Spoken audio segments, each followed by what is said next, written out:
Hello, everybody. Welcome to the Straight Outta BS podcast. Thank you guys so much for your continued support. You guys are awesome. Had a little bit of technical difficulty today, but it's all good. The eclipse is happening, so thank you, Eclipse. Thank you to my Patreon members. I appreciate you guys. I appreciate listener support, donations, any support, commenting, liking, subscribing, sharing them. Donating anything is just really appreciated. It's never expected, especially donations, but it's appreciated. Links are in the description. If you want to be interviewed, links are in the description for that too. I want to do a moment of silence for the person still struggling with intrusive thoughts or addiction or anything like that. So on the count of three, I'm going to do a moment of silence. 1, 2, 3. Okay, thank you for that. And without further ado, I want to go ahead and introduce my guest for the day. Go ahead and introduce yourself and where you went and what year. I am Marie Mulling, and I went to Morava Academy in the Czech Republic in 1998, and then was transferred to Spring Creek Lodge in Montana. I was there from November 98 until April 99. Okay. And can you walk us through a little bit of like what your childhood was like and what led up to you being sent away? I don't think you have enough time for my childhood. I was an undiagnosed autistic kid, which I think is pretty common. My parents tried everything, including at one point when I was in elementary school, a level system where I could like earn back my furniture. So my parents were kind of like the right people to shove their kid in a program. I was sent to the program because my sophomore year in high school, I failed half of my classes. And then my mom found out I was cutting and I attempted suicide. And I spent 3 days in a psychiatric facility with like actual nurses and doctors and other people who are qualified to deal with mental health crises. And then went home from that. And then that summer got shipped to the Czech Republic. Okay, so you came back from the hospital before you went, so they didn't send you straight from the hospital? No, I went home. My parents talked about sending me to a boarding school. We went and toured the boarding school, and it was an actual boarding school, not a treatment facility of any kind. And the boarding school told my mom that because I had, attempted suicide and because I was cutting and all of this, that they were not equipped to handle me as a student. Which good on them because they weren't, because there was no one trained to provide me any sort of counseling. And so instead, the Czech Republic. Okay. Any idea why they chose the Czech Republic? Because that's a ways away. Like, I chose it. You did? Okay. Yes, I didn't know that's why. But my stepdad at the time, who my mom has since divorced, was a doctor. And so my parents told me that he was going to attend a medical conference and that he could go to either the Czech Republic or Jamaica. And it didn't sound as like con artist-y and phony as it does now, telling this story 30 years later almost. But they were like, where do you think he should go to a medical conference? Do you think he should go to the one in Jamaica or the one in the Czech Republic? And I said, I think he should go to the Czech Republic. And they said, why? And I said, well, because, it's in Europe. And so there's a bunch of other countries around versus like Jamaica is an island and there's no other places. But if you're going to the Czech Republic, like you could go to other countries and stuff. And it's, different cultures. So you could go to a lot more places. And they said, okay.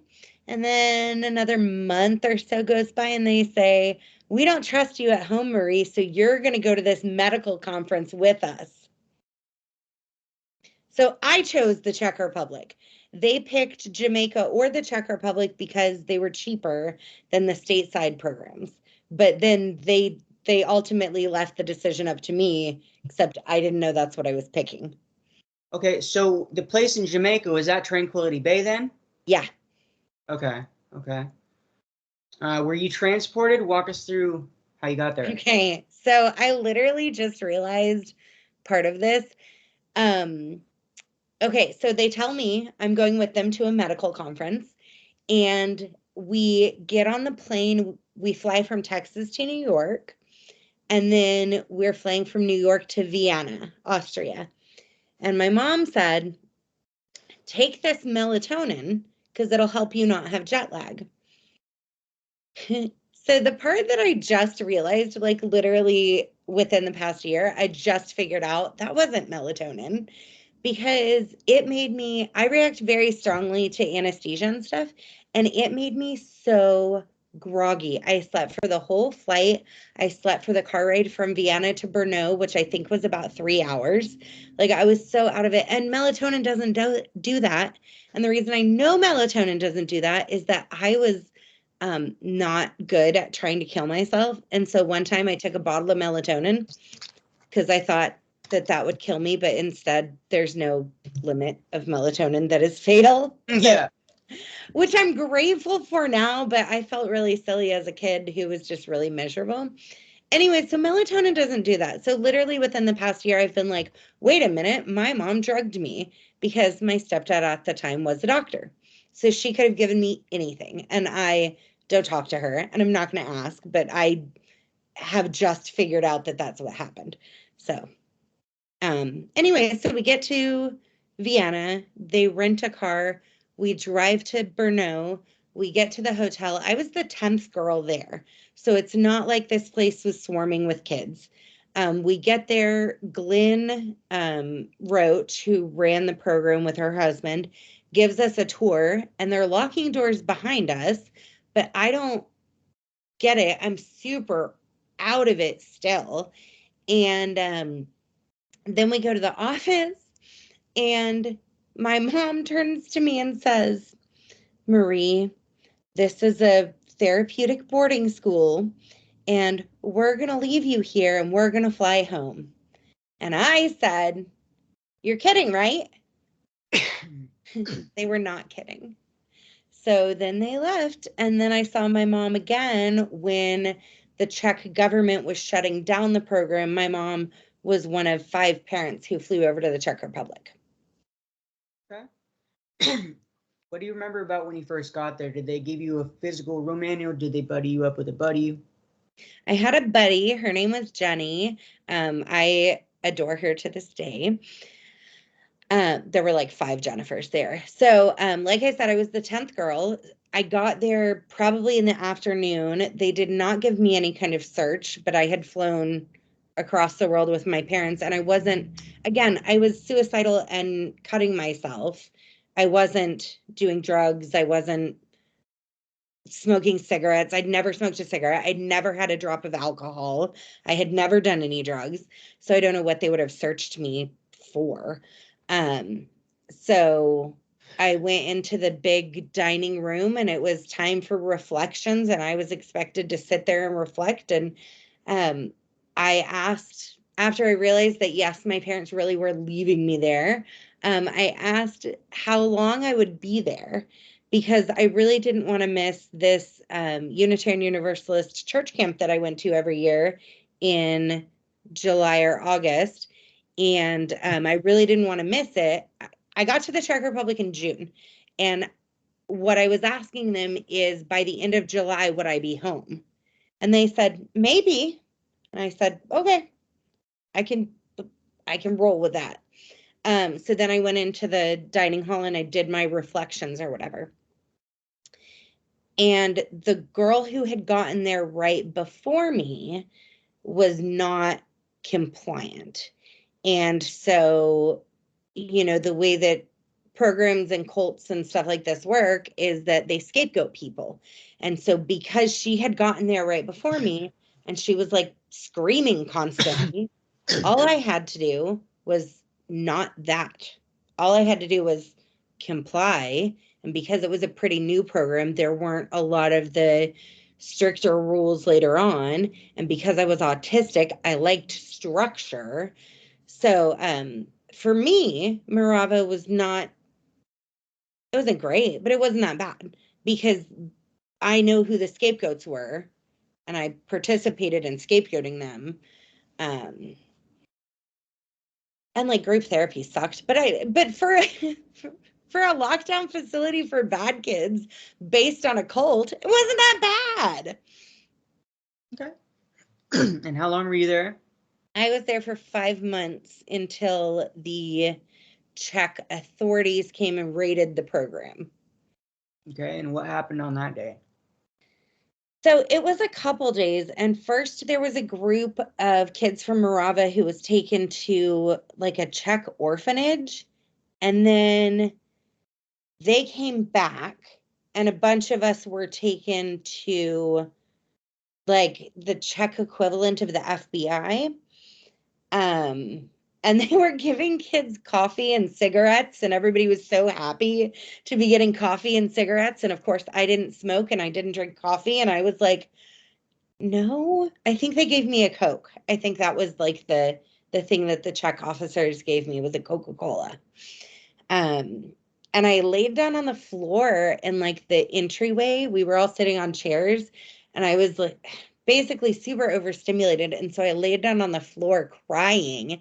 And that was when they came in and were like, okay, we're going to interview you, and took me back to an office with a translator and an officer of some sort. And then they interviewed me for hours about like solitary confinement. The girl who had come right before me had been in solitary confinement basically the entire time she had been there. So the entire time I had been there.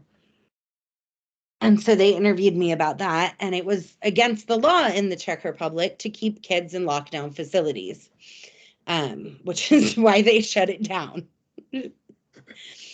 So, and then also my mom came over.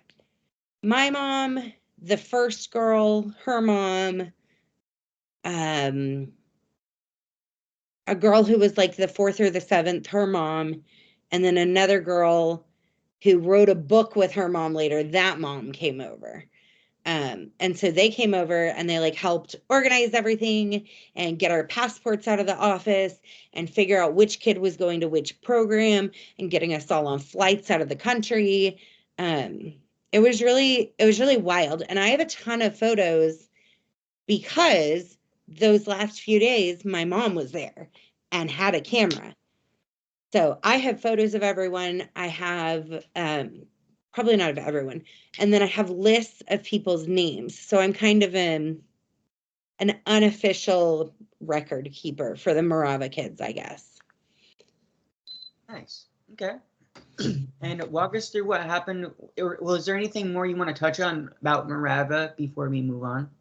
Oh God. Like, any like key points? Like what do you want to point out specifically about Morava? It was I think we're all trauma bonded because it was such a short, in most of these programs, it's like a revolving door. People are constantly coming and going. And Morava was a snapshot. It was open from, I think the first girl got there maybe in March. So it was open for 6 months, maybe, if that. And when it shut down, there were less than 60 kids there. So it was this very brief snapshot, and a lot of Morava kids, who are, all in our 40s now. But a lot of us, I think, have fond memories because it was such a time capsule. It was these very brief 5 months. Of course, the kids who were the scapegoats don't really have fond memories of it.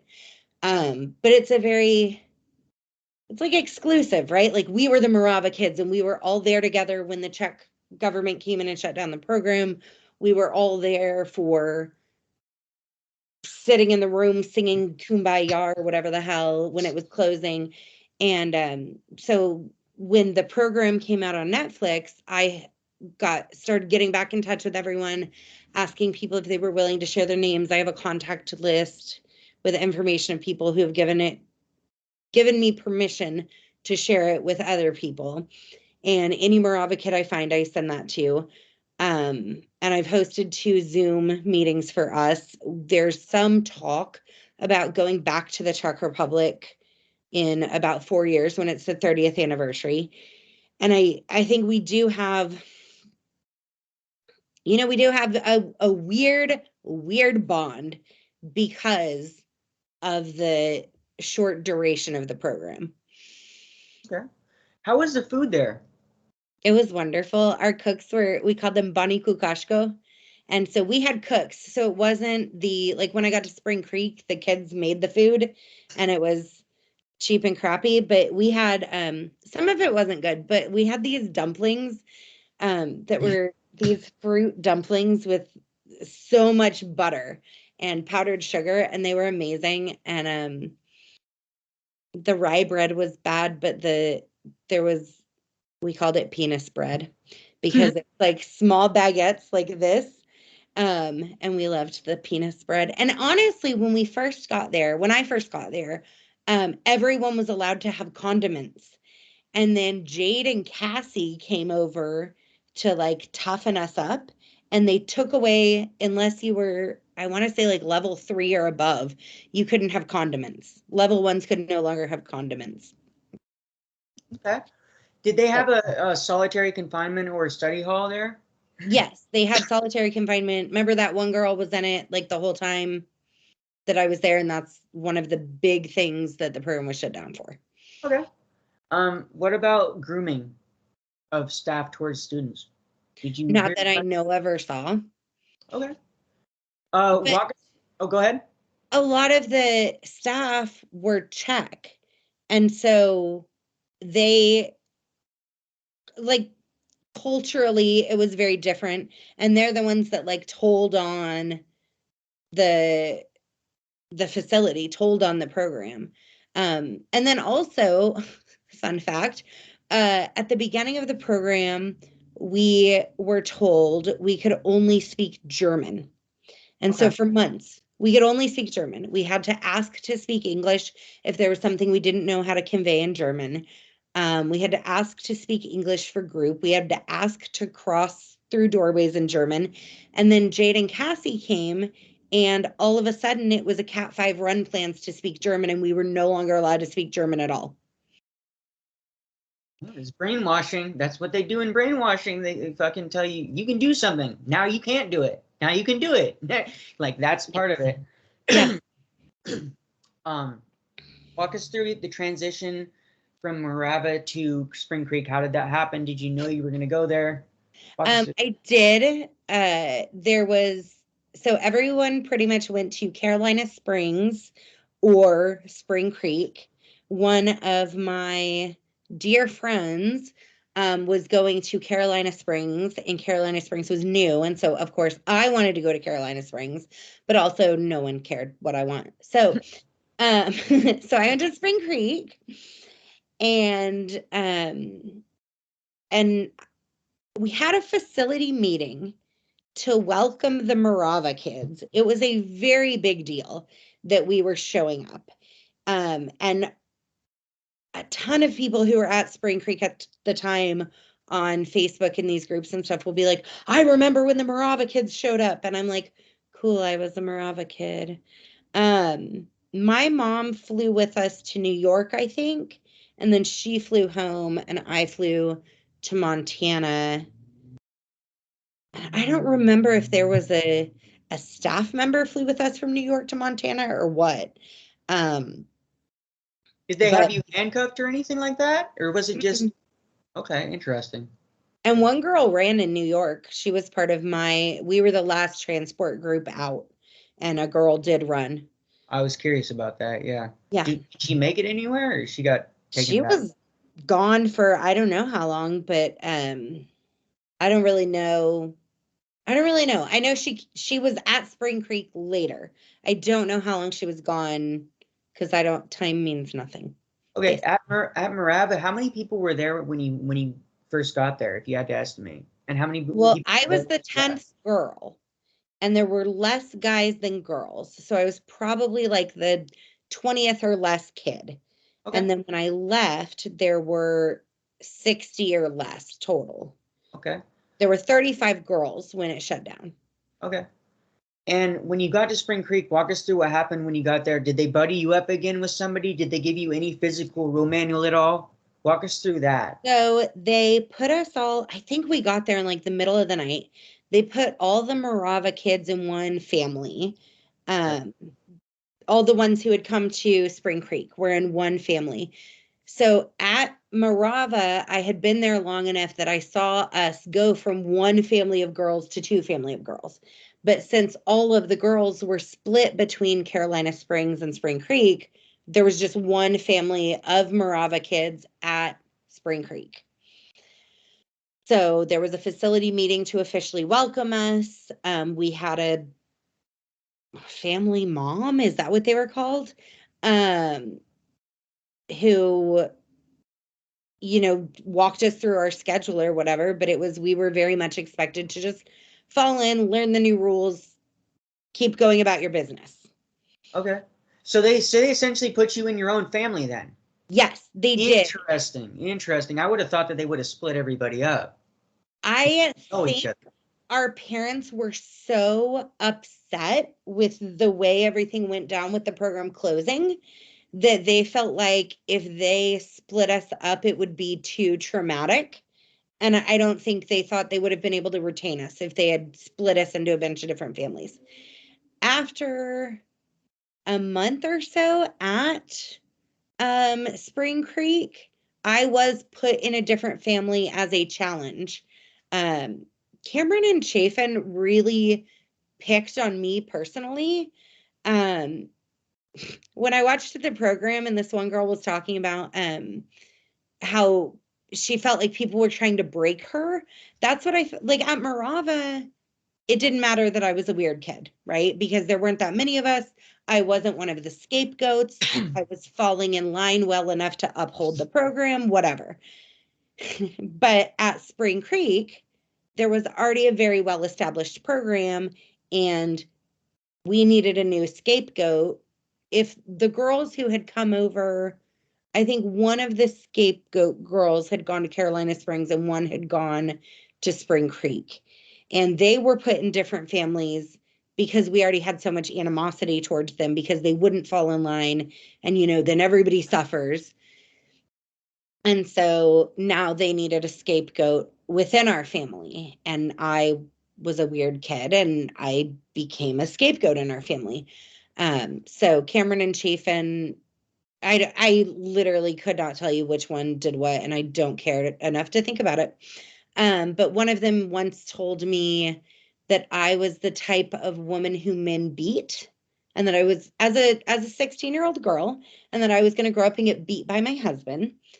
There was a facility meeting where there was some wheel we could spin, and I spun it, and whatever it landed on meant that at the next facility meeting, I stood in front of the entire facility, and a junior staffer poured syrup on me and sugar, and then some of the other junior staffers that were like standing on the courts got to throw eggs at me. Another time I was put into observation placement, or they called it the Hobbit there, as a challenge. So I was taken out of my family as a challenge also at one point, but I don't remember for how long it was. And then I was put back with the Morava girls, and then I was pulled out. Okay. And I have one more question about Morava. Did they have, seminars there? Yup. Okay. What was your first seminar that you went through? Orientation or discovery? Discovery. Interesting. Okay. And how many seminars did you make it through in Morava before you went to Spring Creek? Focus and discovery and focus. Okay. Did they make you start over on the seminars when you went to Spring Creek? Nope. Okay. How long after you got to Spring Creek did they put you through your first seminar at Spring Creek? I have no idea. It was within 5 months because I was only there for 5 months, but I could not tell you. But it was accountability, and it was Dwayne or Lou. Okay. And how many people would you say on average were there when you got to Spring Creek? You had to estimate. I have no idea. A lot. It seemed big. Okay. Okay. And what level did you make it to at Spring Creek? 3. I was 3 when I came to Spring Creek from Morava, and I stayed a 3 the whole time. And then. Okay. Did you spend any time in intervention or study hall at Spring Creek? The What's Hobbit? intervention? Is The that Hobbit? where she? The Hobbit? Oh, Hobbit. Yes, as a challenge. Like, not, I didn't do anything. They just, because I literally was just keeping my head down and doing, wrote and not like, and here's the thing. I've talked with someone since then about how she's like, I didn't want to get upper level. I didn't want to be junior stuff. I didn't want to do those things. And I'm like, if I could have figured out how to play the game, I probably would have. But I am too fucking autistic. I like, as a 38-year-old woman, got an autism diagnosis and was like, oh, because like I literally just could not figure out what they wanted from me because I was following all the rules and that wasn't good enough. And I didn't know what would be good enough. So Did they make you admit to things that you had never done at either of these places? I wouldn't have done that. Okay. And do you remember what your I am statement and or purpose statement was in Focus by chance? No, I'm something or other. Okay. Do you remember what your stretch was? Yes, it was Butterfly. It was the Butterfly song by Mariah Carey, and I wore my pajamas and danced around the room to it. Okay. And let's see. Did they load you up with prescription medications at either of these places? Okay, did they? Because I went in with no diagnoses and I never saw a doctor. Okay. Like not once did I see a therapist, not once did I see a psychiatrist, not once did I see a psychologist. But I caught up on all my schoolwork because it was work at your own pace schooling. So I guess that was the priority, not my mental health. Although my mom, as far as left, I haven't spoken with her in at least 2 years. And before that, it was only really to deal with my younger brother's health, but he passed away and now I don't have to talk to her anymore. But up until the last time I was talking to her, she maintained that this saved my life. So I caught up on my schoolwork. Okay. Did your credits transfer? Yeah. But I only had senior year left, and I transferred in the middle of, so I got pulled out in April of 99 and just finished out my junior year in the town my parents were living in at the time, and then got to go for my senior year back to the school I had been to for my 9th and 10th grade. So really it was just the 1 year of, well, and the credits from 10th grade to make up. But it was really just like 1 year of schooling, and they were like, sure, we'll take that credit. Okay. What was the hardest part about being in both these places, and how did you deal with it?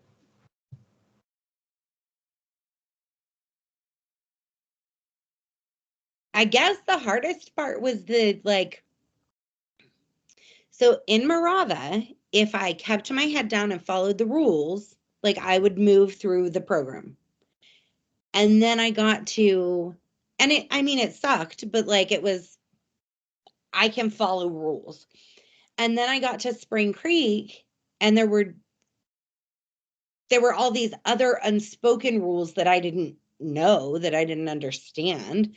And so that was really difficult for me because I was doing the exact same thing that I had been doing and had been successful with, and it was no longer successful. And then the other thing I think that was really hard is putting a whole bunch of 15, 16-year-old girls in a circle and telling them to give each other feedback, and that, the way to move ahead was to be cruel and biting. And that was really difficult. But it's been really nice to talk to the other Morava girls because, again, we're all 40. And in my head, I was so weird. And in another friend of mine's head, nobody liked her. And in this other friend of mine's head, she thought so-and-so was cool, but she wasn't very cool. And I'm like, we literally all felt this way. And it wasn't because of the program. The program just exploited that. We felt that way because we were 15-year-old girls. And, then that was very much exploited by the whole cult thing. Okay. What was the stupidest thing you ever got a consequence for? All of it. Probably looking at someone. I don't really know. I'm very good at following rules. So like, I didn't, and that's why I was level 3 for like 6 months or whatever, is because I'm very good at following rules. And also if I'm going to break the rule, I'm going to know what the consequence is, and I'm going to not get caught. So, I don't know. It's a good question. Did you witness or hear about any grooming or sexual things from staff to student or student on student when you were there? No. Okay. It's possible it was like literally happening right in front of me and I'm just completely oblivious. Okay. But totally fine. Let's talk about reintegration into society afterwards. What happened after you got, or the lack thereof, what happened after you got out of the program? Yeah, no, this is a great story. So I had bounced around a lot as a kid. My family moved constantly. So I was living in Waco, Texas for 9th and 10th grade. And then I was sent to the program. While I was gone, my mom moved back to Tyler, Texas, which is where my stepdad had been living. My older brother graduates high school, moves away, saves himself. Good for him. My younger brother was in some mental hospital or other while I was in the Czech Republic. And then I come home to Tyler, which is again not where I went to 9th and 10th grade, for the rest of my junior year. And then my parents say, we've decided we're going to move to Austin. And it's the summer before your senior year, so you'll get a fresh start. And I said, no. I said, you still have a house in Waco, and that's where all my friends are from 9th and 10th grade. And my friends were good kids. Again, no drugs, no alcohol, no smoking, no sex. No, I hadn't even kissed a boy, like none of, so I'm like, my friends are all good kids. You have a house there. Let me go back to school. Let me go home. Let me go spend my senior year with all my people. And I have a 15-year-old daughter and an 18-year-old child, and I would never do this, but I thank my lucky stars that my parents said, okay, and let me go live alone. So I went from being in 24/7 ultra monitored lockdown facilities for 10 months to living with my parents for about 2 months to living on my own as a 16-year-old. Wow. So did you have a house of your own, or Yeah, where it was my parents' house they owned. It wasn't nice, but it was a fucking house. So it was the house my parents owned. They moved about an hour away from where I was living, and I had a curfew, which meant that I would call my mom and say, I'm going to bed and I'm going to turn my ringer off. And then I would go out with my friends. Not like, again, not drinking. I was still a very good kid. I would just go stay at my friend's house till 2:00 in the morning watching superhero movies or whatever.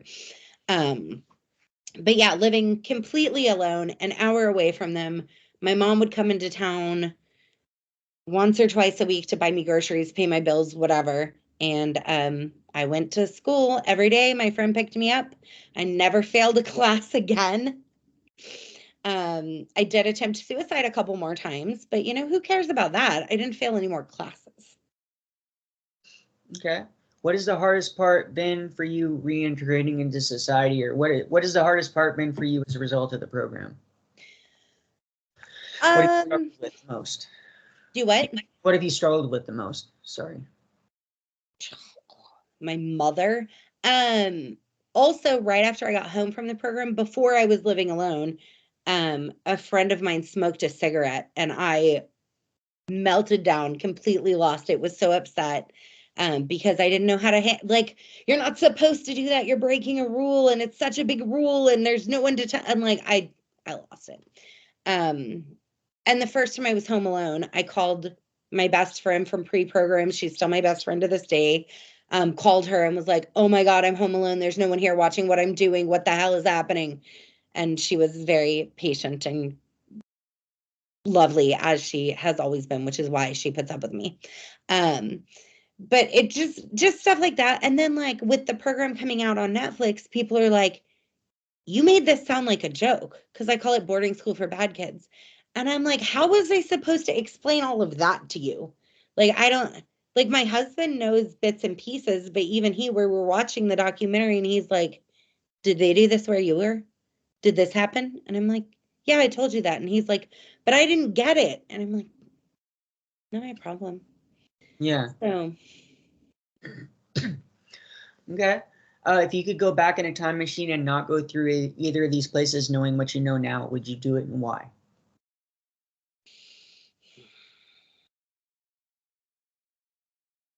So there is a Baltimore Sun article that I was just downloading when you were having technical difficulties, and they show up to interview me, and my mom lets them interview me when the program is shutting down in the Czech Republic. And my mom told them, or I told them, that the first thing I said to my mom is, you're not taking me home, are you? And now I'm like, how effed up was my home life that I preferred the Czech Republic? So, anyways, I think ultimately going to the Czech Republic and then Montana was what led my parents letting me live on my own. And again, not a decision I would ever make for my kids, but probably the best thing my parents ever did for me. So I think the program was kind of a circuitous way out of their mess. So unless there was like another, like, here's an easier pathway to get out of this. No, you know what? I lie. I'm a hard learner. I want to learn things the hard way. You would say, Marie, here's a really easy way to get out of this. And I would say, I'm going to go bang my head on the wall. So no, I would do it all over again just to get where I am now. Isn't that what we say about everything? Everything happens for a reason, all that bullshit. Yep. Where are you with your parents? I've forgiven my parents. I'll never forget what they did to me. Have you told them or tried to tell them how the program affected you? Have they watched the program? Where are you with your parents? So my dad is dead, and my dad had no control over me having been sent there. My parents loved to argue with each other more than they loved to think about what was good for us. That's probably unfair. It wasn't a conscious choice. My parents were more compelled to argue with each other than they were to take care of me and my siblings. So my dad died a few years ago. I hadn't talked to him in years because he was an active addict, and it wasn't good for me. I didn't want my kids around it. And then my mom, I stopped talking to really in 2015. Yeah, in 2015. And then talked to on and off for a number of years, and then stopped altogether after my brother died. It had nothing to do with this, but it wasn't about the program when I stopped talking to her. And my plan was to talk to her again someday when I stopped talking to her. And I asked her to get a therapist. She had blocked me on Facebook. It wasn't about this. My mom and I have never quite gotten along. And I asked her to get a therapist. I said after she had met with her therapist for a while, then she could have me come in and I would work with her and her therapist on having a better relationship with her. And then it took her a while to get a therapist, and then, a while for the therapist to call me in.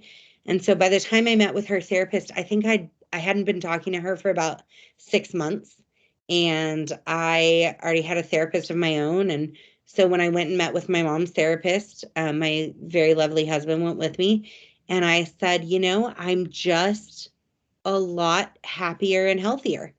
And her therapist said, okay. And that was kind of, I've dealt with her off and on over the years with stuff with my brother, who was dying and is now dead. And she's just not kind. And I just, the program is one in a series of things. It's not the thing. It's just another thing. Yep. What do you think you needed instead? What do you think would have helped you instead of being sent away? Gosh, I don't know a single medical professional at all.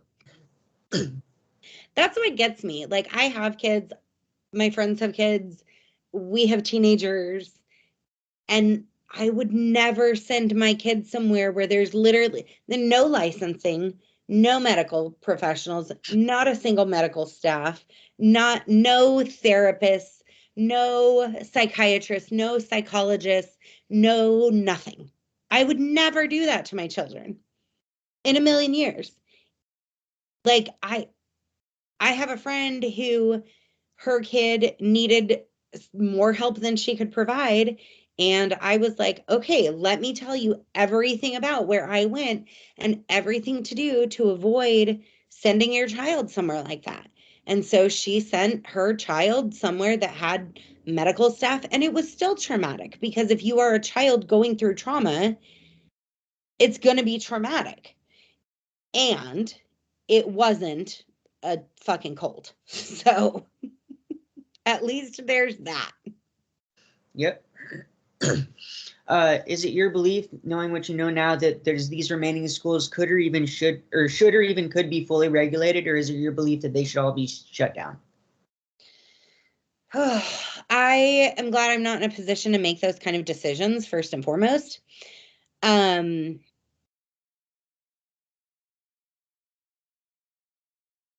going to say regulation. And the reason I'm going to say regulation is that you're always going to have people who want to outsource their parenting. And we can't do anything about that, right? But what we can do, it's kind of like sex ed, okay? Like, yes, obviously the safest thing to do is never to have sex with anyone ever, right? But if you're gonna have sex, here are the ways that you can be protected. Yeah. So for me, it's like that. Of course, it would be better if there were no schools, no facilities like this whatsoever, because people with power will abuse power. However, if there are going to be schools like this, then they should be licensed. They should be regulated. Somebody should talk to some of those kids. There should be some sort of medical staff present on the premises at all time, at bare minimum. I agree. And is there anything more you want people to know about your experience, or anything that you might tell a parent thinking about sending their kid to a place like this? I mean, if a parent wants to send their kid, I know another program kid who sent their kid somewhere. And I also was like, can we talk on the phone? Like, are you making sure this, and this? So I would say, first of all, try to get your kid some help at home, because you're going to do irreparable damage sending them away.